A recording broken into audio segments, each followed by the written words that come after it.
Bonjour à tous. On en sait plus. Sur la nuit du drame, le parquet de Châlons communique après le décès par arme à feu d'une femme et d'un homme le 1er mai dernier dans le village de Pierre-de-Bresse en Saône-et-Loire. Les premiers éléments de l'enquête confirment la piste d'un féminicide suivi d'un suicide. Le couple était séparé depuis peu. L'homme, alcoolisé et armé d'un fusil, a pénétré de force dans le logement et a tiré sur son ex-compagne avant de retourner l'arme contre lui. On apprend également qu'il était déjà connu de la justice pour violence conjugale sur une autre de ses compagnes en 2009 dans le Jura. Pas de cours hier au collège Voltaire de Besançon. Les enseignants ont exercé leur droit de retrait après l'incendie qui a visé la voiture de l'une des surveillantes de l'établissement.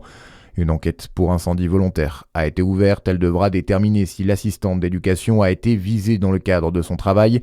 Les cours sont censés reprendre normalement ce matin selon le rectorat. Des repas à 1 euro pour tous les étudiants. La mesure est entrée en vigueur hier dans tous les restaurants universitaires. Le Crous Bourgogne-Franche-Comté s'attend forcément à une hausse de la fréquentation. Et pour y faire face, des recrutements sont attendus à la rentrée 2026. 6 personnels en renfort qui seront orientés vers les sites présentant un enjeu potentiel de saturation. Le Crous BFC compte aussi communiquer sur le paiement via l'application Easly qui permet selon lui un passage en caisse 4 fois plus rapide.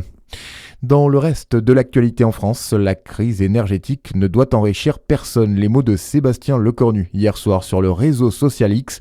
Le Premier ministre annonce que le surplus de recettes sur les carburants ne sera pas conservé par l'État, mais servira bien à financer les aides, notamment l'indemnité carburant pour près de 3 millions de travailleurs modestes. Les candidatures pour la présidentielle de 2027 se succèdent. La dernière en date, celle de Jean-Luc Mélenchon, qui a annoncé dimanche soir se lancer dans la course à l'Élysée pour la 3e fois.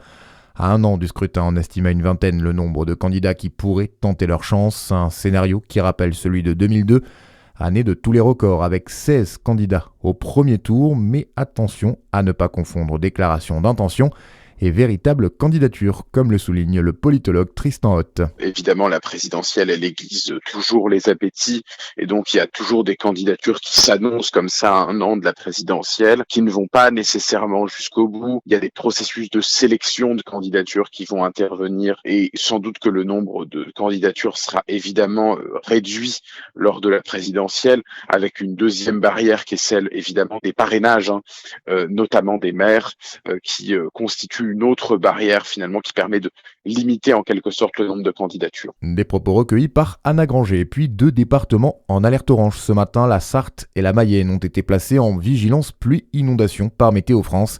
D'importants cumuls de pluie sont attendus sur place. Un passage en vigilance orange est également possible pour certains départements limitrophes du nord-ouest du pays. Voilà pour l'essentiel. À suivre votre météo sur Fréquence Plus.